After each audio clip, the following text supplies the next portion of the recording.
Archangel, we are pinned. Pinned. Say again, we are taking effective fire from a fortified position, high ground. We have no shot. The voice of the SEAL team leader, Lieutenant Commander Thorne, crackled through the static, tight with controlled panic. The command tent was silent, the air thick with the smell of ozone and stale coffee. On the screen, a red icon blinked, surrounded by a swarm of hostile signatures. A calm, even voice cut through the tension. Warhorse, this is Ghost Eye. I have a potential solution. Thorne's reply was sharp, incredulous. A potential solution, Ghost Eye? We have men bleeding out. What are you seeing that we aren't? I see a window. Not the target, but a path. Wind speed is variable at 7 meters per second, gusting to 10. The angle is extreme. Captain Anya Sharma's breathing was the only sound on her end of the comms, a steady, rhythmic whisper. What kind of shot are you talking about? Thorne demanded. It's impossible. Impossible is a relative term, Lieutenant Commander, she replied, her voice unwavering. Requesting permission to engage. The solution is not guaranteed. A beat of charged silence, then Thorne's strained voice. Permission granted, take the damn shot. Sharma's exhale was barely audible. Copy. Firing in 3, 2. 36 hours earlier. Al-Sara Forward Operating Base. The dust of Al-Sara Forward Operating Base settled on everything. It was a fine, pale powder, the consistency of flour, and it found its way into sealed containers under watch crystals and between the teeth. It coated the olive-drab skin of the Black Hawks and Ospreys that squatted on the flight line, their rotors drooping in the oppressive heat like weary wings. The air hummed with the constant thrum of generators and the distant percussive cough of a .50 caliber machine gun being tested at the firing range. It was a symphony of controlled chaos, a place perpetually on the edge of action. In the climate-controlled quiet of the armorer's workshop, Captain Anya Sharma was immune to the noise. She sat on a simple stool, her posture perfect. The organized components of her rifle laid out on a clean, oil-resistant mat before her. Each piece, the bolt assembly, the trigger group, the finely machined barrel, was arranged with a surgeon's precision. Her movements were deliberate, economical, and imbued with a reverence that bordered on ritual. Her hands, nimble and strong, worked with an innate familiarity, cleaning away the ever-present dust with small brushes and soft cloths. Her rifle was an extension of her, a modified M210 enhanced sniper rifle, chambered in .300 Winchester Magnum. To the uninitiated, it looked sleeker, almost delicate compared to the brutish, heavy-barreled rifles favored by many special operations snipers. But Sharma knew its truth. She knew the precise torque for each screw, the subtle harmonic vibration of the barrel after a cold-bore shot, the exact pressure her trigger finger needed to apply to send a 190-grain projectile across miles of air to its intended target. It was not a blunt instrument. It was a finely tuned tool for solving impossible mathematical problems. A shadow fell over her workbench. That the new toy they gave you, Captain. Sharma didn't look up. She recognized the voice, laced with the easy arrogance of someone who had never had to prove their worth. Petty Officer Gator Rawlins, one of the SEALs from Archangel team, leaned against the doorframe, arms crossed over a chest strained by muscle. Two of his teammates loitered behind him, their smirks barely concealed. She continued to wipe down the bolt, her focus unbroken. It is my assigned weapon system, Petty Officer. Weapon system, Gator chuckled, sharing a look with his friends. Looks more like something you'd use to hunt deer back home. You sure that thing can reach out and touch someone? The question was rhetorical, a dismissal disguised as curiosity.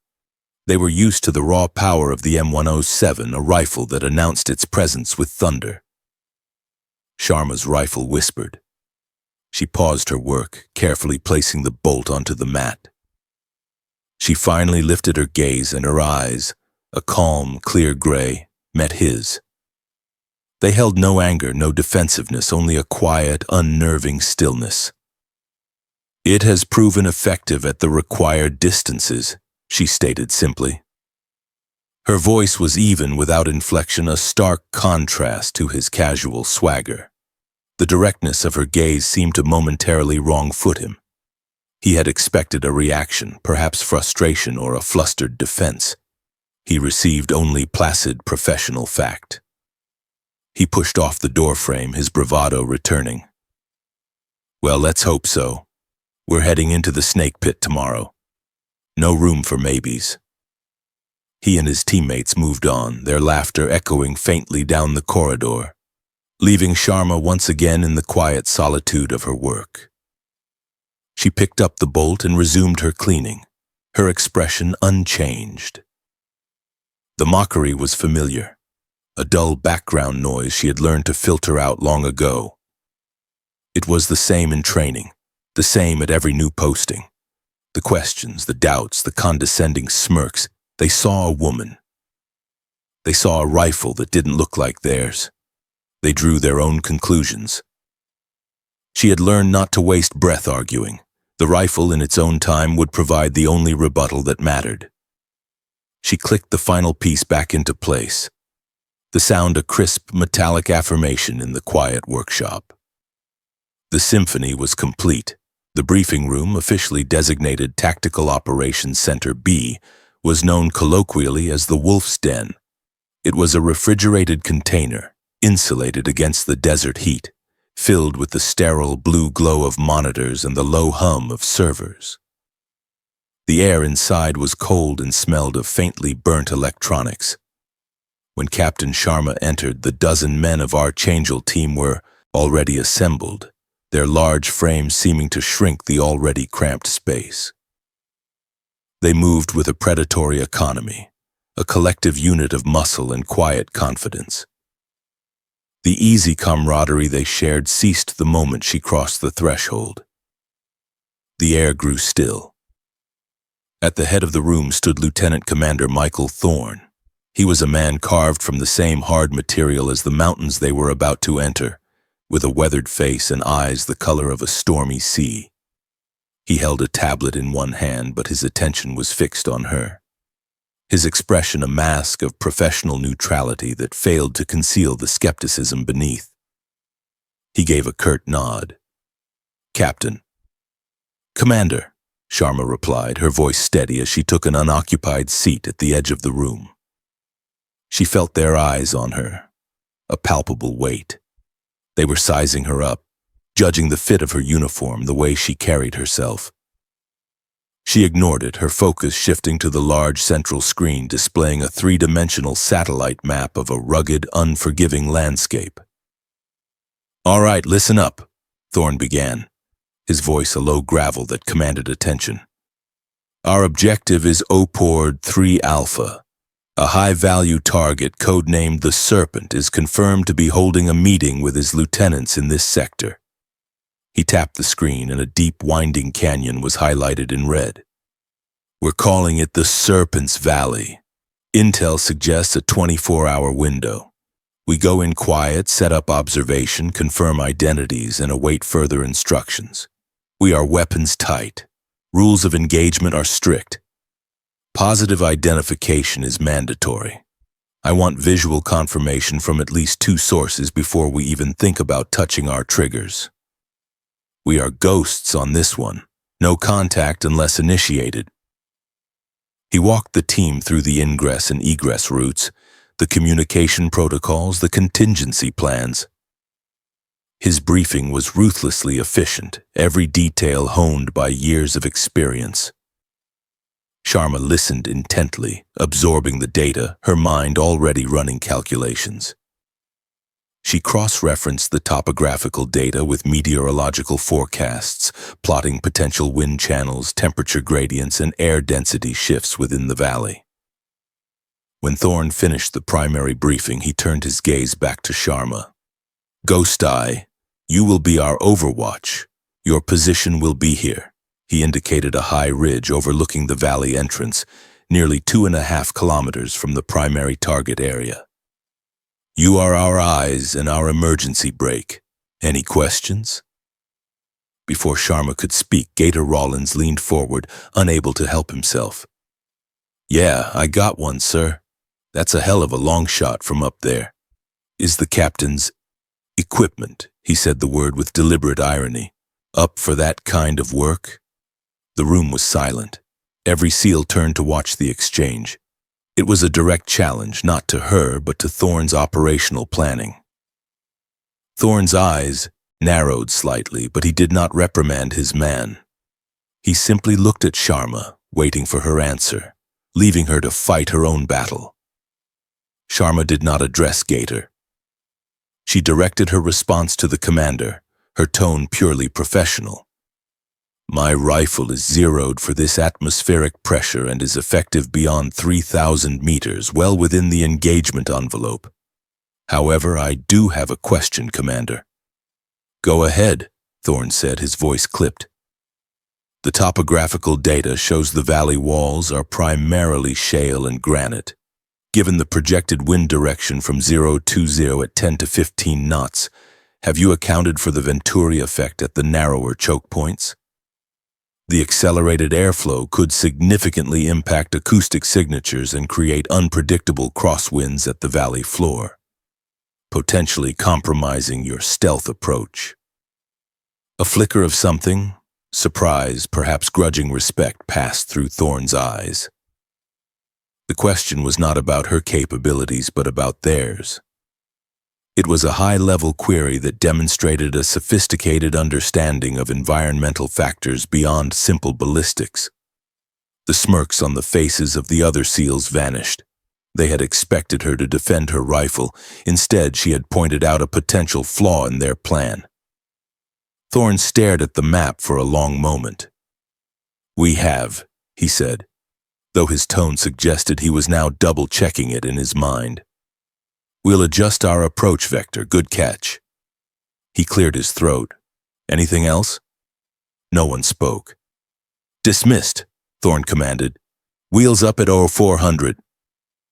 The SEALs filed out, the atmosphere thick with an unspoken shift. They hadn't accepted her, not yet. But the mockery had been replaced by a tense, uncertain silence. The midnight air at Al-Sara was thin and cool, a welcome respite from the suffocating heat of the day. While the rest of the base settled into a restless sleep, a temporary truce in the war against sand and exhaustion, Anya Sharma was wide awake. In the sterile solitude of a small, windowless maintenance room she had claimed as her own, she began her final preparations. This part of the process was as critical as pulling the trigger, a quiet communion between the warrior and her tools. She worked under the focused beam of a single headlamp, creating an island of light in the darkness. On her mat, 20 rounds of .300 Winchester Magnum ammunition were lined up in a perfect gleaming row. They were not standard issue. Each one was a custom hand load, crafted to her exacting specifications. Using a small digital scale, she weighed each cartridge, ensuring it was within a single grain of the others. She measured the overall length of each with a pair of calipers, her touch feather-light. One by one, she inspected the casings for microscopic imperfections, the seating of the bullet, the primer. To an outsider, it was obsessive. To a precision shooter, it was breathing. After the ammunition, she opened her dope book. The binder was thick, its pages weathered and stained with sweat and dust. Dope, data on previous engagements, was a sniper's Bible, and hers was a testament to a life spent mastering the intricate physics of a single projectile's flight. It was filled not with printed tables, but with her own neat, compact handwriting. Thousands of entries detailed shots taken in every conceivable condition. The biting cold of a mountain training exercise, the soupy humidity of a jungle range, the shimmering mirages of this very desert. Each entry was a story, Wind velocity, angle of fire, temperature, barometric pressure, spin drift, and the final crucial result, hit or miss, and by how many centimeters.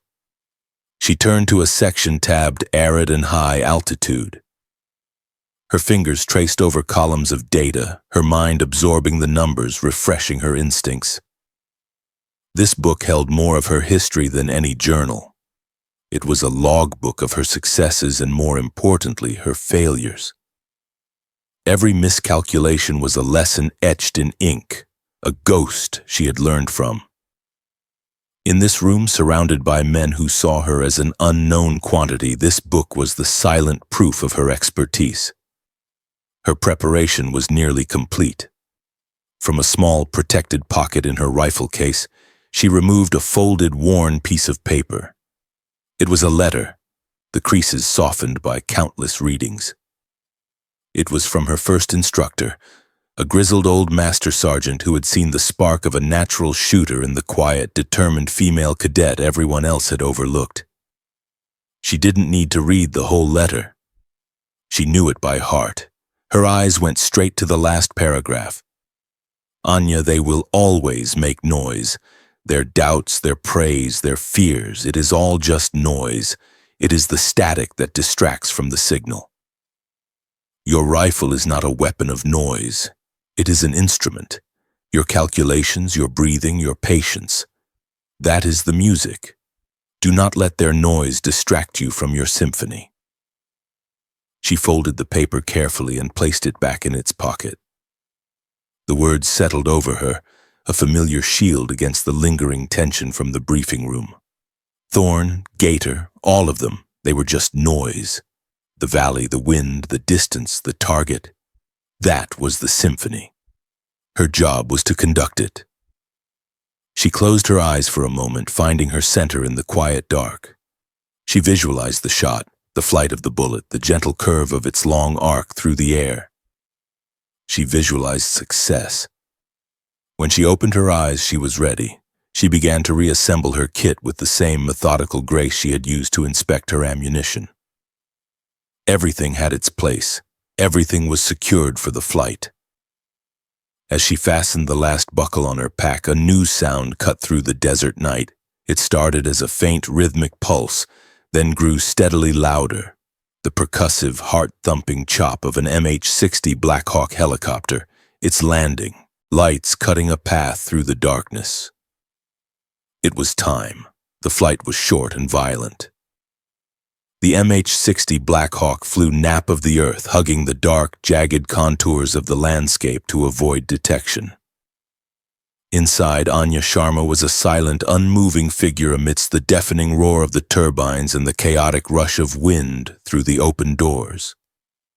Strapped into a seat, she watched the terrain blur past, her eyes already acclimating, already hunting. The helicopter didn't land. It slowed to a hover a dozen feet above a narrow, windswept ridge, its rotor wash kicking up a storm of gravel and dust. Sharma unclipped her harness, shouldered her pack, grabbed her rifle case, and fast-roped to the ground with the fluid efficiency of long practice. Within seconds, the Black Hawk peeled away, its sound swallowed by the vast pre-dawn emptiness.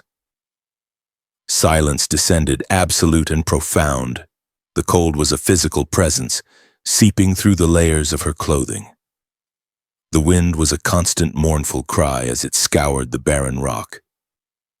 This was her domain now, a lonely perch high above the world, a place a pilot had once called God's perch. From here she would see everything, and from here she had to remain unseen, a ghost. For the next hour, as the first pale light of dawn began to bleed across the eastern horizon, Sharma moved with the slow, deliberate patience of a predator. She didn't walk, she crawled, staying below the ridgeline, using every rock and shadow for cover. She scanned the opposing slopes with her binoculars, searching for signs of enemy observation posts, for anything that seemed out of place. Her primary task was not to shoot, but to see and not be seen. She was searching for her hide, a sniper's nest that had to meet a strict set of criteria. It needed a clear field of fire into the valley, a solid backdrop to break up her silhouette, and multiple escape routes. She dismissed 3 potential spots almost immediately. One was too exposed to the sky, another had its view partially obscured by a rock outcropping, and the third was littered with loose shale that would make noise at the slightest movement. Then she found it. It was not a comfortable spot. It was a deep, narrow fissure between 2 massive granite boulders, barely wide enough for her body. To get into a stable firing position, she would have to wedge herself in at an awkward angle, her legs cramped and her torso twisted. It would be punishing to hold for hours on end. But it was perfect. The fissure provided superb natural concealment from 3 sides, and the narrow opening faced directly down the throat of the Serpent's Valley. It was a natural loophole in the mountain's defenses. Without hesitation, she accepted the price of discomfort for the advantage of near-perfect concealment. She slithered into the crevice, arranging her gear around her with meticulous care. Her pack, her water bladder, her spotting scope, and her dope book were all placed within easy reach. She carefully set up her M2010 rifle on its bipod, the barrel pointing through the gap in the rocks. Finally, she took out a folded sheet of advanced material. It was a multispectral camouflage net, designed to mimic the texture and thermal signature of the surrounding rock, rendering her virtually invisible to both the naked eye and enemy optics. She draped it over the opening, securing its edges with small rocks, leaving only a small shadowed aperture for her rifle's scope. Her transformation was complete. She was no longer a soldier on a mountain. She was part of the mountain itself. She keyed the radio handset clipped to her shoulder. "Warhorse, this is Ghost Eye. Comms check. Over." The reply was instantaneous, a clear voice in her earpiece. "Ghost Eye, this is Warhorse. We have you 5x5. Stand by for Archangel." A moment later, Thorne's voice crackled through, much fainter, transmitted from the valley floor. "Ghost Eye, Archangel, we read you. Moving to Objective Alpha. Give us eyes." Sharma settled behind the scope, the world shrinking to the perfect illuminated circle of her optic. Through the powerful lens, she saw them, 12 small figures moving with disciplined speed along the dry riverbed below.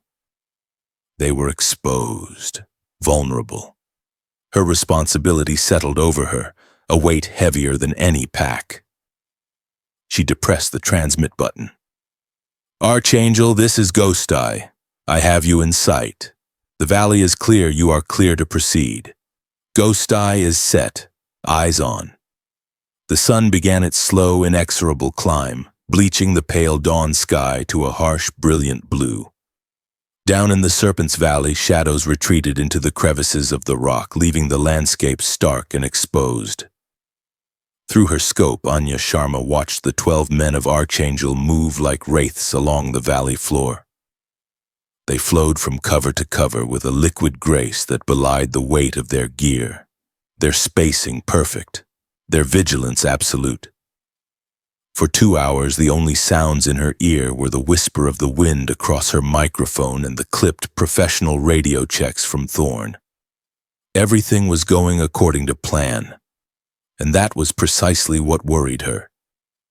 Warfare, in her experience, was a creature of chaos. Plans were merely a starting point, a framework upon which improvisation and violence were built. A mission this smooth, this quiet, felt unnatural. It was the unnerving calm of the ocean drawing back before a tsunami. The silence was too loud. Her job was to be the worrier, the professional paranoiac. While the SEALs focused on the path ahead, her gaze swept the periphery, the high ground, the places where death could hide. She switched her optic from daylight to thermal imaging, and the world resolved itself into a ghostly monochrome landscape of heat signatures. The sun-baked rocks glowed a dull white, while the shaded crevices were cool, dark gray. She scanned the ridges methodically, quadrant by yonon, quadrant, her crosshairs pausing on every anomaly. A lizard sunning itself on a ledge, a small bird taking flight. Nothing. The tension was a physical thing, a knot tightening in her stomach. Her body, wedged into the unforgiving rock, began to ache. Pins and needles pricked at her legs. She ignored it, partitioning the pain away from the part of her mind that needed to remain sharp. Her heartbeat was a slow, steady drum in her ears, a metronome for her patience. Dryness crept into her eyes, which had been pressed to the scope for hours. She blinked, hard, forcing them to refocus. Then she saw it. It was a flicker of warmth, high up on the opposite ridge, partially obscured by a large jumble of boulders. It was indistinct, its shape amorphous. It could have been anything. An animal seeking shade, a geothermal vent, a trick of the light reflecting off a patch of mica schist. But it was there, a heat signature that didn't quite belong. Her crosshairs settled on it, unmoving. She watched it for a full minute. The shape shifted slightly. It was not a rock. "Archangel Ghost Eye," she murmured into her mic, her voice low and calm. "I have a potential target of interest.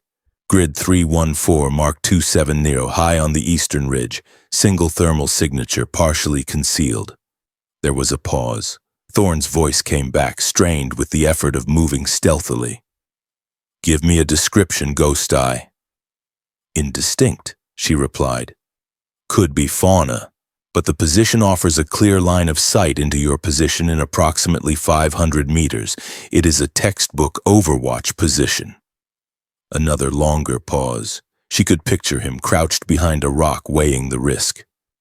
A false alarm could compromise their position, spook their real target, but ignoring it could be fatal. "Probably just a goat, Ghost Eye," Thorne finally said, his voice dismissive. "The hills are full of them. We can't stop for every ibex on the mountain. Maintain focus on the primary objective area." The command was clear. Sharma felt a familiar sting of frustration, but her training suppressed it instantly. He was the ground commander. His call. "Copy, Archangel," she responded, her tone betraying nothing. But she did not move her crosshairs. Her instincts, honed by years of observation, screamed that this was wrong. Goats moved. They foraged. This shape was too still, too patient. It was waiting. She continued to watch the faint white blob torn between the commander's orders and the evidence of her own eyes. Her job was to provide information, and she had. The decision was his to make. As she watched, the heat signature seemed to dissolve, melting back into the ambient warmth of the rocks around it. It simply vanished. Had it been a trick of the thermals after all? Or had the observer realized they were being watched and deployed some form of thermal blanket? She couldn't be sure. "Archangel, Ghost Eye. The signature is gone. See?" Thorne's voice held, a note of vindication. "Just a goat. Let's keep moving." Reluctantly, Sharma pulled her scope away from the ridge and refocused on the SEAL team. They were now moving deeper into the valley, approaching the narrowest point, the place she had identified in the briefing as a natural choke point. The place an ambush would be most effective. The silence returned, heavier and more menacing than before. The head of the Serpent's Valley narrowed into a bottleneck of steep, crumbling cliffs and giant tumbled boulders. It was a perfect kill zone. As the lead element of Archangel team stepped into the narrowest part of the choke point, the world erupted. For Anya Sharma, 2 kilometers away, the attack began not as a sound, but as a silent blossoming of muzzle flashes across the eastern ridge.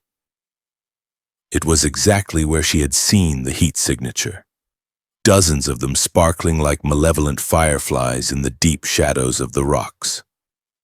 A half-second later, the sound reached her headset, a furious, layered cacophony.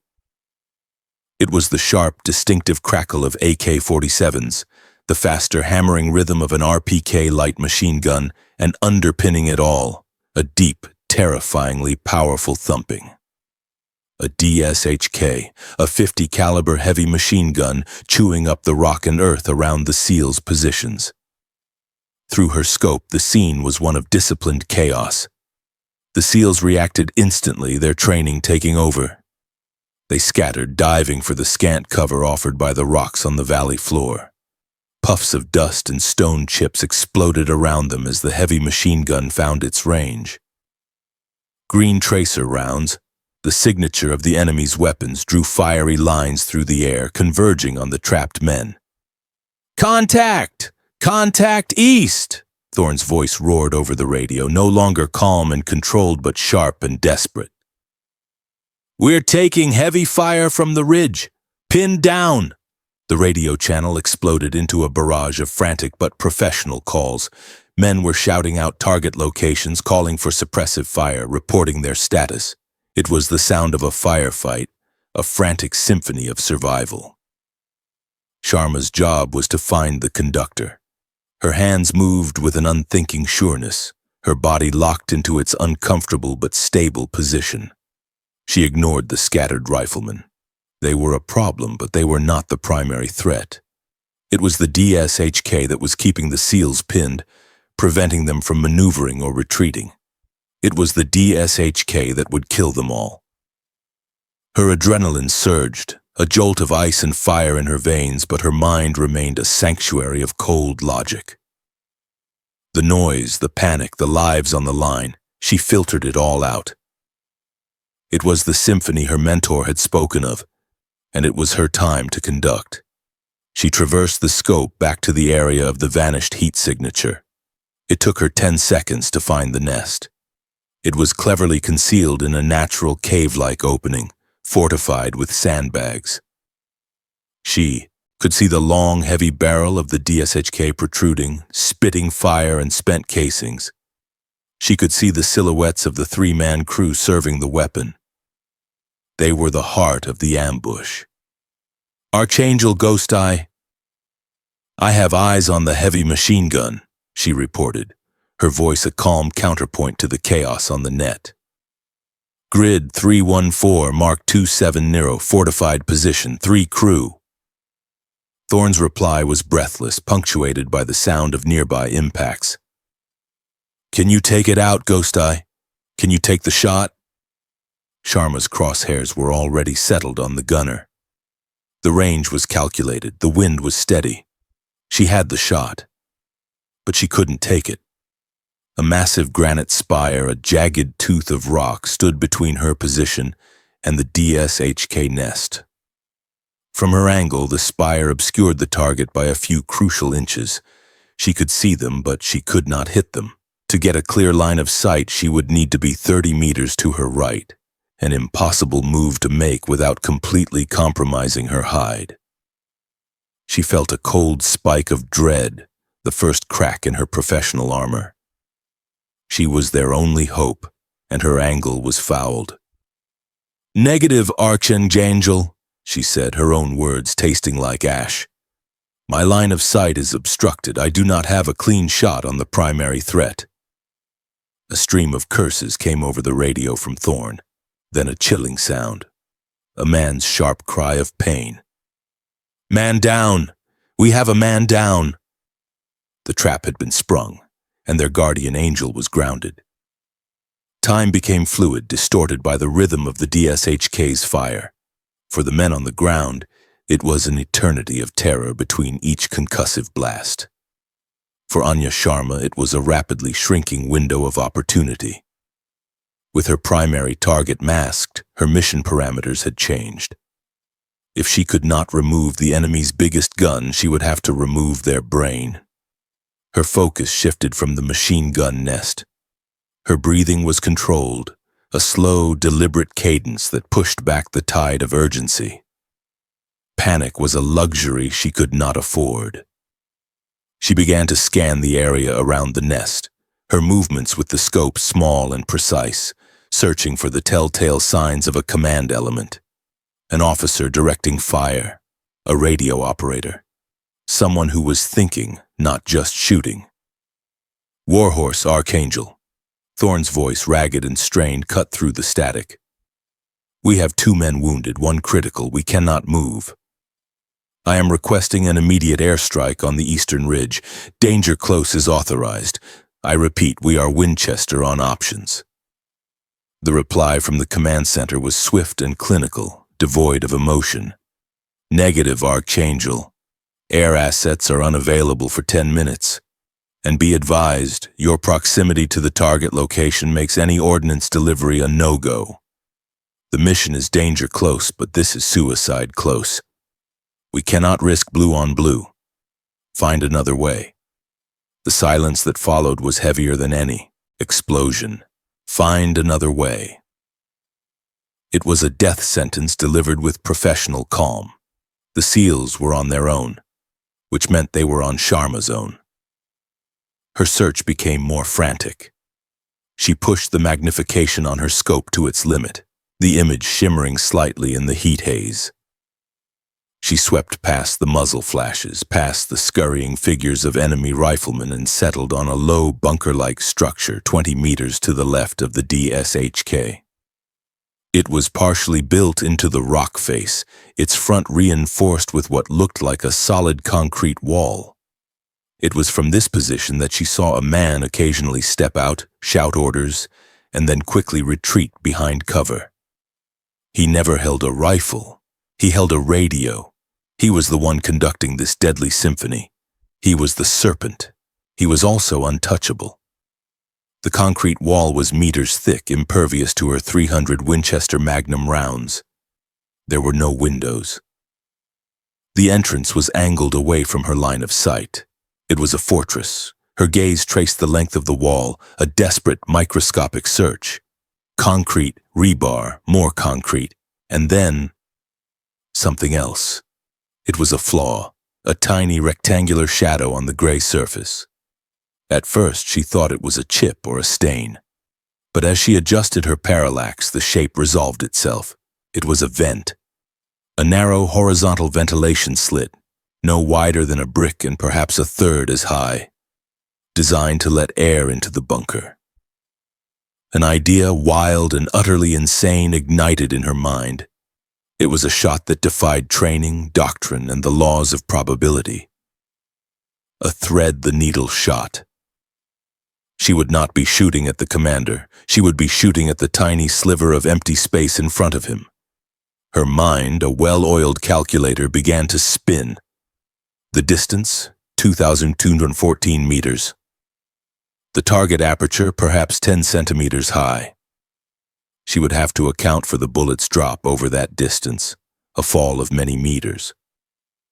She would have to calculate the wind's effect not just on the trajectory to the wall, but on its potential deflection as it passed through the slit. The bullet might fragment, it might tumble. There were a dozen variables, any one of which would result in a useless ping against concrete. Her own breath fogged the cold glass of her eyepiece. She wiped it away. Through the scope, she saw the commander step into view behind the slit for a fraction of a second, pointing. He was there. He was directly behind it. It was a 1 in a million chance. But it was not 0. And 0 was what the SEALs had right now. She took a breath, calming the tremor in her own chest. She keyed her radio, but not to the chaotic chatter of the SEALs' channel. She switched to the command frequency, a direct line to the mission commander back at Al-Sara. Warhorse, this is Ghost Eye. Go ahead, Ghost Eye. Her voice was ice. I have a potential solution for the command element. Be advised, she paused, choosing her words with absolute precision. It is not in the book. A long, heavy silence followed Sharma's transmission. The voice that came back from Warhorse was laced with disbelief. Say again, Ghost Eye, what kind of solution are you proposing? Before Sharma could answer, Thorn's voice, patched through by command, cut in. He was practically shouting. I'm listening, Ghost Eye. What do you have? Talk to me. Sharma kept her breathing even, her eye fixed on the concrete bunker. The enemy commander is located inside a fortified structure. The walls are impenetrable. However, there is a horizontal ventilation slit on the forward-facing wall. I have a firing solution through that aperture. The radio went quiet for a moment, so quiet she could hear the hiss of empty air. Then Thorne's incredulous laugh, a harsh, bitter sound. Through a vent? Are you kidding me, Captain? We have men dying out here and you're talking about trick shots? That's 1,000,000 to 1 shot. The probability is not 1 in 1,000,000, Commander, Sharma corrected him, her voice as flat and precise as a coroner's report. The probability is low, but it is quantifiable, and it is the only option with a non-zero probability of success that you currently have. Her cold logic seemed to enrage him further. Quantify it for me, then. Tell me this isn't a goddamn waste of time while my men get torn to pieces. Sharma did not hesitate. This was her language. This was the symphony. Distance is 2,214 meters, she recited, the numbers flowing with the ease of a practiced musician. Angle of declination is 11 degrees. Crosswind is variable from my 2 o'clock, averaging 7 meters per second, gusting to 10. Factoring for spin drift, aerodynamic jump, and the Coriolis effect at this latitude, I've calculated a required holdover of 47.2 mils. Estimated time of flight is 2.8 seconds. Another silence. This time it was stunned. She had not offered an opinion or a guess. She had delivered a complex multivariable physics equation as if reading from a textbook. She was not gambling. She was calculating. The commander at Warhorse spoke first, his tone shifting from skeptical to serious. Archangel, what is your assessment? Thorne was quiet for a long second. The sound of the DSHK hammering in the background was his answer. He was trapped between an impossible reality and an unbelievable solution. He had to trust the cold mathematics of a woman he had dismissed over the visceral, bloody evidence of his own senses. Then a new voice screamed over the channel, young and terrified. Gators hit! Gators hit bad! Medic! That was the turning point. The name, the very man who had mocked her rifle, snapped the last thread of Thorne's hesitation. The abstract debate was over. More of his men were falling. Zero probability was no longer an option. Sharma heard the change in his breathing over the comms, the ragged intake of air as he made the decision. Her own heart remained a steady pumping machine. His panic, his fear, the lives of his men. It was all data to be factored. She trusted the math. She trusted her rifle. She trusted the thousands of hours that had led to this exact moment. Thorne's voice came back, stripped of all arrogance and skepticism, leaving only the raw desperation of a commander with nothing left to lose. It was the voice she remembered from the comms in the command tent, the voice that had haunted the opening of this entire ordeal. Permission granted, he bit out, the words tasting like surrender and hope. Take the damn shot. The words, take the damn shot, were not a command to hurry. They were a release. An unlocking of the final gate. Anya Sharma's world, which had been processing 1,000 external inputs, the radio chatter, the heat, the pain in her cramped legs, suddenly compressed to a single narrow tunnel of focus. Everything outside the rubber eyepiece of her scope ceased to exist. Her movements were fluid, devoid of hesitation. Her left hand adjusted the elevation turret on her scope, the clicks precise and audible in the quiet of her hide. 47 full clicks representing meters of bullet drop. Then a finer adjustment for the last 0.2 mils.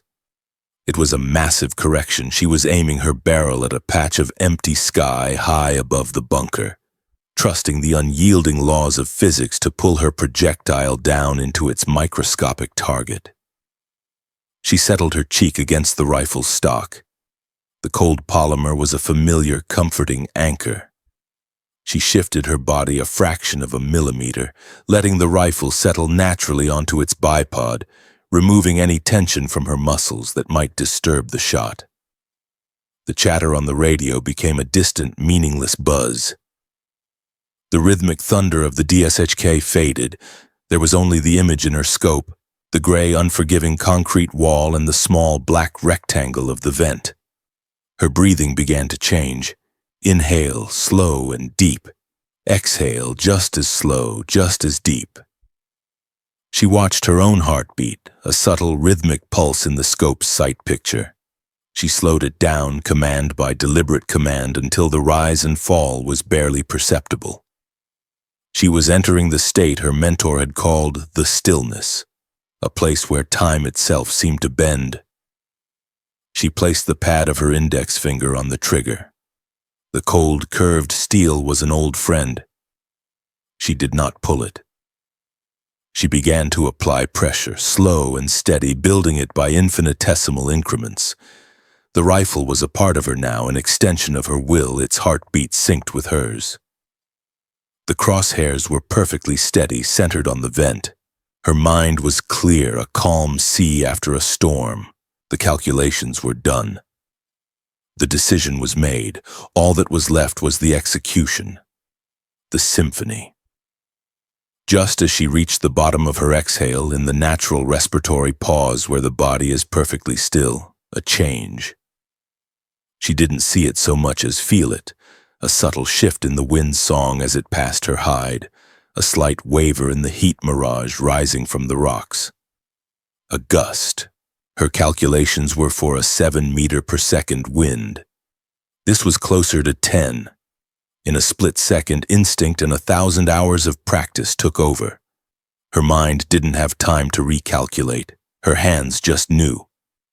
She moved her aim ever so slightly to the left, a micro-adjustment of less than a centimeter within the scope. She keyed her mic one last time, her voice a detached whisper, a notification to the universe of what was to come. Firing in 3. She took a final, steadying breath. 2. Her finger tightened, taking up the last bit of slack in the trigger. 1. The world dissolved into a controlled, violent explosion. The rifle bucked against her shoulder, a familiar and solid kick. The sound was a sharp, dry crack, shockingly loud in her self-contained world. A small cloud of dust and vapor erupted from the muzzle brake. Through the scope, she saw the tracer element in the base of her bullet ignite, a tiny red spark beginning its impossibly long journey across the valley. The bullet was in the air. Her work was done. All that was left was to wait. It is an eternity. It is no time at all. In the space between the rifle's crack and the bullet's arrival, a universe of possibilities existed. Anya Sharma lived in that space, motionless, her body a statue of disciplined muscle and bone. Her training commanded what was known as follow-through, the act of remaining perfectly still after a shot, allowing the rifle to settle from its recoil naturally and keeping the scope on target to witness the result. Her eye never left the optic.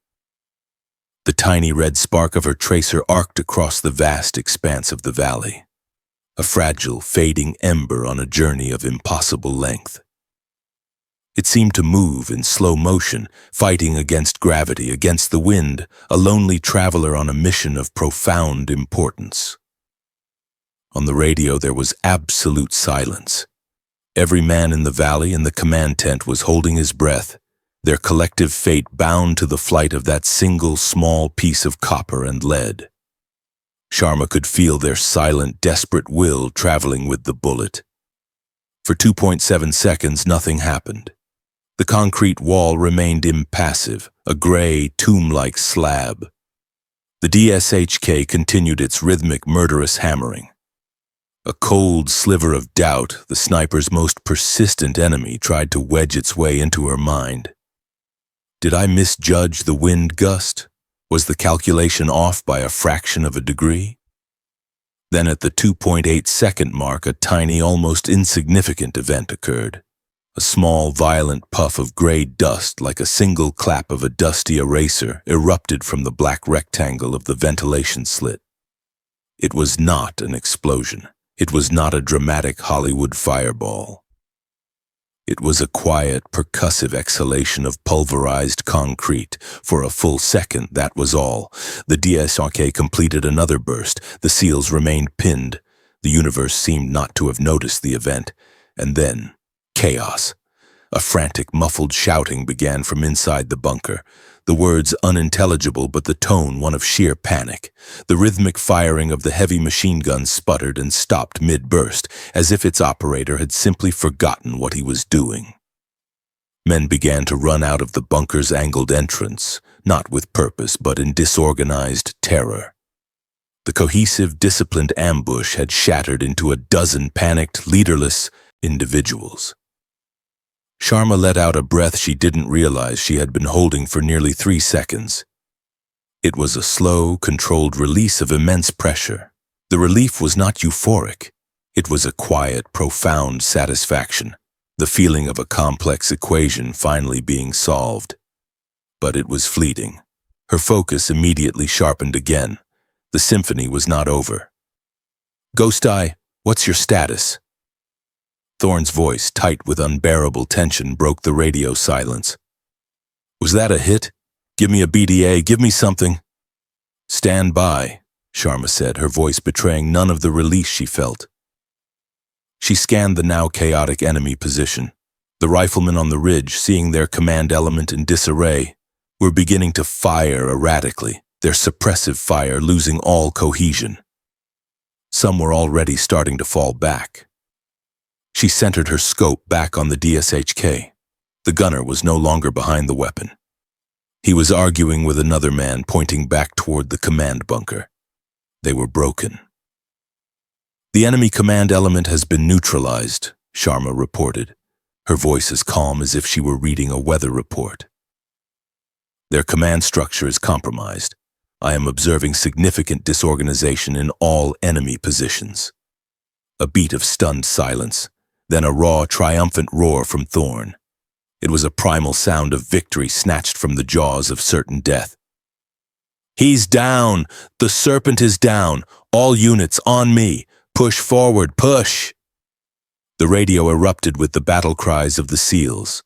The suppressive fire, which moments ago had been a desperate defense, now became a furious, overwhelming assault. The tide had not just turned. It had become a tidal wave. Thorne's command unleashed the full violent potential of the SEAL team. They were no longer prey. They were the hunters. With the DSHK silenced and the enemy command structure decapitated, the balance of power in the valley shifted seismically. The counterattack was not a cautious probe, but an overwhelming flood of controlled aggression.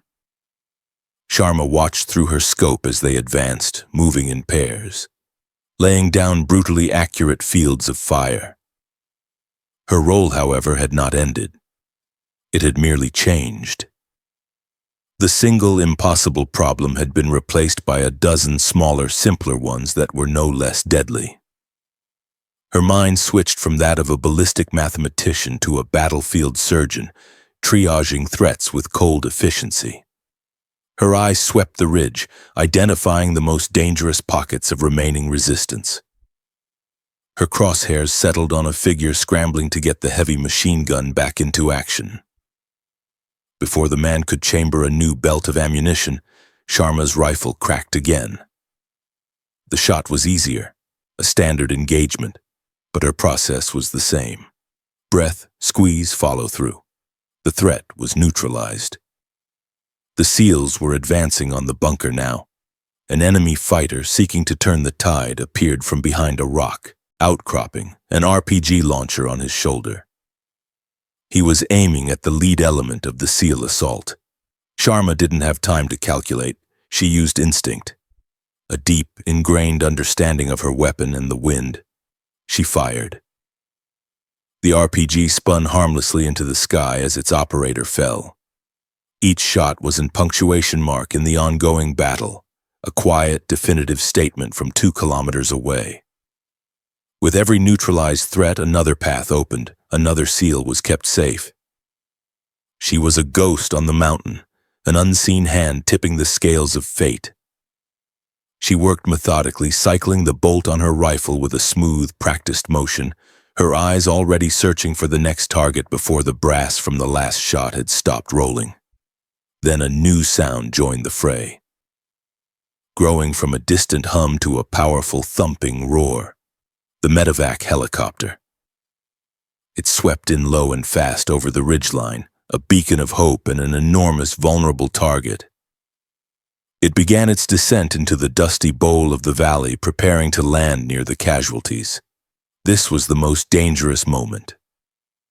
A stationary helicopter was a bullet magnet. Sharma's focus narrowed again. Her priority was no longer the enemy. It was the bird.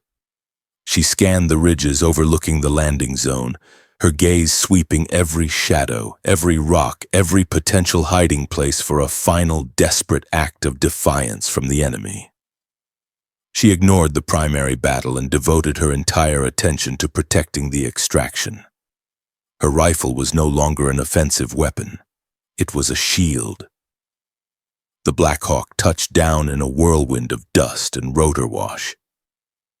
The SEALs moved with practiced speed, carrying their wounded comrades to the waiting medics. The air was thick with flying grit, obscuring her view. She held her fire, her finger resting lightly on the trigger, every sense straining to detect a threat through the brownout. The 30 seconds the helicopter spent on the ground felt longer than the entire firefight. Finally, she saw the last of the team scramble aboard. The helicopter lifted off, its nose dipping as it gained speed, climbing rapidly out of the kill zone. She tracked it with her scope, following it until it was a black speck against the harsh blue sky. Safely away. Only then did she allow herself a moment. She did not feel triumph. She did not feel joy.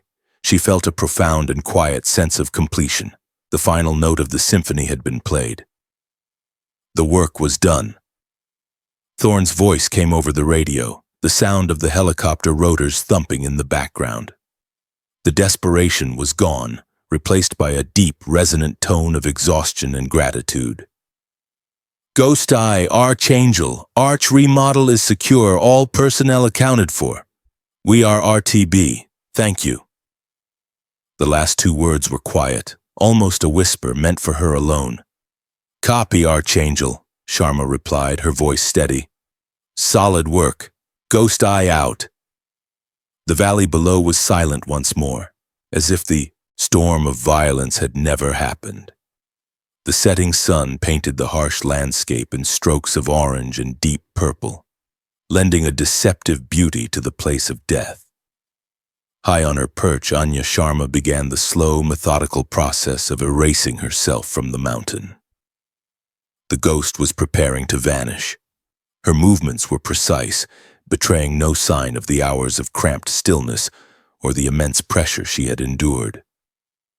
She disassembled her rifle, cleaning the chamber and barrel with a pull-through snake before laying the components gently into their custom-cut foam case. She folded the multispectral camouflage net with the care of a flag-bearer. Every piece of equipment was stowed in its designated place in her pack. Nothing was rushed. Discipline, she knew, was a muscle that could not be relaxed until the mission was fully, unequivocally complete. Her final task was the most important. She crawled out of the rock fissure and began to scour the ground around her hide. Her eyes, trained to spot the unnatural, searched for the glint of brass. She found them all. The first shell casing from the impossible shot, and the few that had followed. Each one was cool to the touch now. She gathered them in her palm, their weight a small, solid confirmation of the events that had transpired, and slipped them into a canvas pouch on her belt. She left nothing behind. No footprints, no ration wrappers, no brass. She had been a whisper on the wind, and when the wind died down, there was no sign it had ever been there. An hour later, the distinct chop of a Black Hawk echoed through the dusk. Her ride home. It landed with the same professional swiftness as her insertion, and she climbed aboard, the lone passenger in the echoing metal cavern. As the helicopter lifted off, she took one last look at the Serpent's Valley, now sinking into darkness below. The flight back to Alsara was a period of quiet decompression. The adrenaline slowly receded, leaving behind a profound physical and mental exhaustion. She leaned her head against the vibrating fuselage, watching the desert stars begin to prick the deep indigo sky. There would be no debrief until morning. For now, there was only the rhythmic thump of the rotors and the solitude. Through her headset, which was still connected to the command channel, she could hear the low murmur of routine radio traffic. Then, for a moment, a different channel bled through. A stray transmission from Archangel's internal team frequency as they were being checked over in the medical bay. The first voice was young, filled with a raw, buzzing energy. "I still can't get my head around it. That shot, it wasn't possible, it just wasn't." A second voice, deeper and weary, cut him off. It was not Thorne. It was someone else, a senior NCO perhaps. "Believe it, kid," the voice rumbled with absolute conviction. "The ghost just saved our asses, all of them." The channel clicked off, the stray transmission gone as quickly as it had appeared. Anya Sharma sat alone in the dark, the noise of the helicopter washing over her. No one could see her face. No one could see the slow, small smile that touched her lips.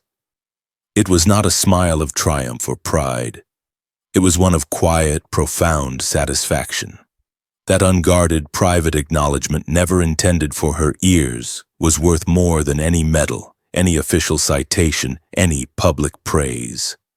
It was the truth, spoken in the dark. It was enough. The lights of Alsara Forward Operating Base appeared on the horizon, a sprawling constellation of artificial light in the vast, empty darkness. The helicopter began its final approach, descending toward the familiar chaos of the flight line.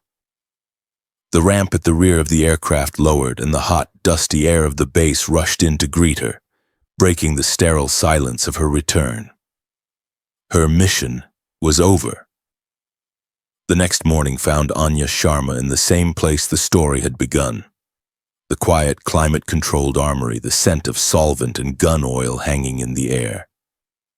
She had her rifle disassembled on the mat before her, just as she had 36 hours earlier. But the atmosphere was entirely different. The base was buzzing with the story of the Serpent's Valley, a story that had already begun its journey into myth. Whispers followed the men of Archangel team, whispers of a miracle shot, of a ghost on the mountain. Sharma was oblivious to it, or chose to be. Her focus was, as always, on the task at hand. This time the cleaning was not an act of preparation, but of closure. It was a ritual of respect for the instrument that had performed its function flawlessly. Each component was wiped down, lubricated, and inspected with the same meticulous care. She was restoring order, bringing her world back to its baseline of disciplined calm after the violent disruption of the mission. She was so engrossed in her work that she didn't notice him until his shadow fell across her workbench for the second time. She didn't need to look up to know who it was. The easy, confident cadence of his walk was unmistakable. Lieutenant Commander Michael Thorne. He didn't speak. He simply stood there, a few feet away, watching her. The handful of other armorers and soldiers in the workshop suddenly found urgent tasks elsewhere. A silent, mutual understanding passed through the room, and within a minute they were alone. The only sounds were the soft whisk of a cleaning brush against steel and the distant hum of the base. Sharma continued her work. She did not look at him. She did not offer a greeting. She was not being rude. She was simply existing in her own space, her focus entirely on the delicate components in her hands. She knew this was a moment of reckoning, but she would not force it. She had presented her proof on the battlefield. She required nothing more. Apologies were words, and she had little use for them. Respect was an action, a change in bearing, and that was what she waited to see. The silence stretched for a full minute. She could feel his gaze on her hands as they expertly reassembled the bolt carrier group. She imagined what he must be thinking, the war between his pride and the undeniable truth of what had happened. He had doubted her. He had dismissed her. He had almost gotten his entire team killed because of it. And she, in her quiet, methodical way, had saved them all. Finally, he cleared his throat. "The after-action report is at 1400, he said, his voice low and raspy. "I'll be there, Commander," she replied, her eyes still on her work. Another long pause. He took a step closer. She could smell the clean scent of his freshly laundered uniform, a stark contrast to the oil and metal of her world. She finished with the bolt and began to work on the trigger assembly, her movements economical and sure. "Captain," he began, then stopped. He started again. "My men. Gator is stable. He's being flown to Landstuhl. The other two will make a full recovery." "That's good news, Commander." Her tone was polite, neutral. She offered him no emotional anchor, no easy way into the conversation he clearly wanted and needed to have. He fell silent again, and she knew this was the moment. He was a man accustomed to being in command, to being right. Admitting fault, even implicitly, was not in his nature. Yet here he was, standing in the quiet armory, a silent supplicant. When he spoke again, his voice was different. The hard edge of command was gone, replaced by something simpler, something more human. "Thank you, Captain." The words were quiet, but they landed with the force of a physical blow. He didn't mention the shot. He didn't say, "for saving us" or "for being right." He just said, "thank you." It was an acknowledgement of everything. Her skill, her professionalism, her calm under pressure. In that simple phrase, he ceded the ground he had so arrogantly held. He was acknowledging her not as a female support asset, but as the peer and professional who had succeeded where he had failed. Only then did Anya Sharma stop her work. She looked up, her clear gray eyes meeting his for the first time. She gave a single brief nod. It was all the reply he needed. He held her gaze for a moment longer, a universe of unspoken understanding passing between them, before he turned and walked out of the armory, leaving her once again in the quiet company of her rifle. After Thorne left, the armory seemed to settle back into its quiet rhythm.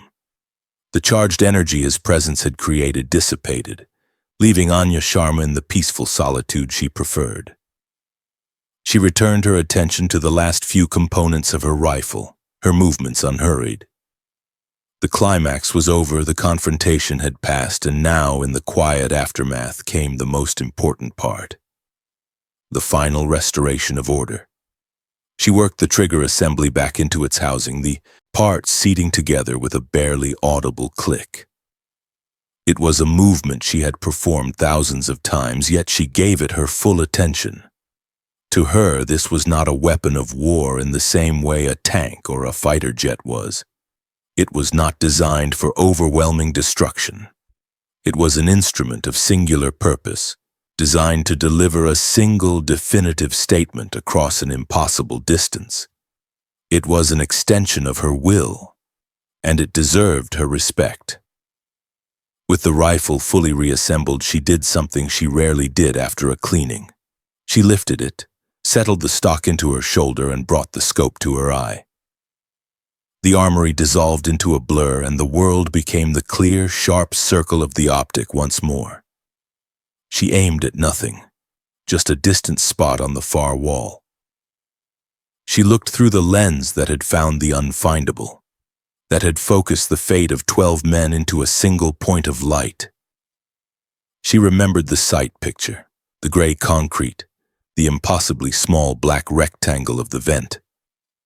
She replayed the moment in her mind, Not the adrenaline or the fear, but the pure, cold clarity of the problem. 1,000 variables of wind, gravity, and human error had stood between her and the solution. The world called it a miracle, a 1-in-a-million shot. But she knew the truth. Luck had not been a factor. It had not been a miracle. It was the culmination of 10,000 hours of practice, of a lifetime spent in pursuit of a singular perfect moment of execution.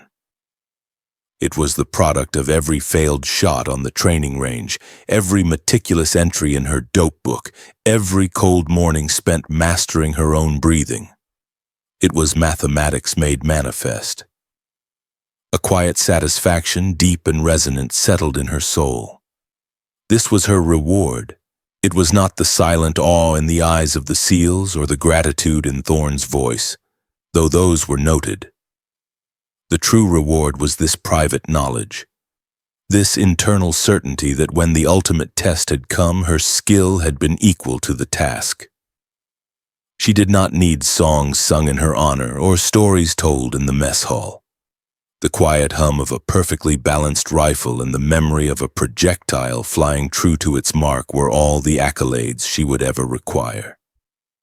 She was an artisan, and this had been her masterpiece. She lowered the rifle, the weight familiar and balanced in her hands. She ran a soft silicone-infused cloth over the barrel and stock one last time, removing any fingerprints, leaving the matte finish a dull, non-reflective black. It was perfect. With a final, decisive click, she placed the rifle into its foam-lined case. She secured the latches, the sound echoing in the quiet room. It was an act of finality, of closing a chapter. The rifle had done its work. Now it would rest. She stood for a moment, her hand resting on the cool, hard exterior of the case. The mission was complete. The ghost could finally rest, too. A few days later, the ordinary rhythms of life at Al-Sara had reasserted themselves. The generators hummed their constant, monotonous song. The dust settled. The Serpent's Valley was now just a grid coordinate on a map, the epicenter of a story that would be told and retold, each telling drifting further from the truth. Anya Sharma sat at a small, solitary table in a quiet corner of the mess hall. The frantic energy of the main lunch rush had subsided, leaving behind the lingering smell of bleached floors and strong coffee. A thick paperback novel rested in her hands, its pages a portal to a world far removed from this one. She had attended the official after-action report that morning. It had been a sterile, clinical affair, full of acronyms and tactical jargon. Her contribution to the events, the fulcrum upon which the entire engagement had turned, was recorded in a single sanitized line in the report. HVT neutralized by precision fire from an overwatch position. There was no mention of the impossible angle, the ventilation slit, the 2.8 seconds of suspended reality. The report, like history itself, was an exercise in simplification. It was a summary, and a summary by its nature always missed the poetry. She was not offended. It was the way of things. The bureaucracy of war had no language for symphonies. She was so absorbed in her book that she only noticed him when his shadow fell across the page. She looked up and saw Petty Officer Gator Rawlins. He stood by her table, one arm in a sling, his movements stiff and deliberate. His face, usually set in a mask of easy arrogance, was pale and drawn. The swagger was gone, replaced by a quiet, heavy stillness. There were a few awkward seconds of silence. She did not know what to say, and he seemed unable to speak. He had a fresh, steaming mug of coffee in his good hand. Without a word, he gently placed it on the table beside her book. He met her eyes for a single, fleeting moment. In his, she saw a complex mixture of gratitude, embarrassment, and a profound, hard-won respect. He gave a short, almost imperceptible nod. It was a gesture that said everything his words could not. It was an apology. It was a thank you. It was an acknowledgement. Then just as quietly he turned and walked away, leaving her with the unexpected gift. Anya watched him go. That small, silent gesture was more real and more meaningful than any line in a report or any medal she might be awarded. It was a truth passed from one soldier to another. It was a private peace treaty, signed and delivered without a single word. The circle was now closed. The noise had finally truly stopped. She wrapped her hands around the warm ceramic mug, the aroma of the dark roast rising to meet her. She took a slow sip. It was strong and it was good. She placed the mug down, picked up her novel, and found her place on the page. Outside, the fierce desert sun began its descent, and the sky began to soften at the edges. The base carried, on with its routines, a small, fortified island of order in a sea of chaos. And in the corner of the mess hall, a woman sat alone, reading a book, a quiet guardian who had faced the impossible and bent it to her will. She was unseen, unsung, and perfectly content. She was a ghost, and she was at peace. Years from now, the story of the Serpent's Valley would be a legend, whispered in hushed tones in the training halls at Coronado and the forward operating bases of forgotten conflicts. The details would blur as they always do.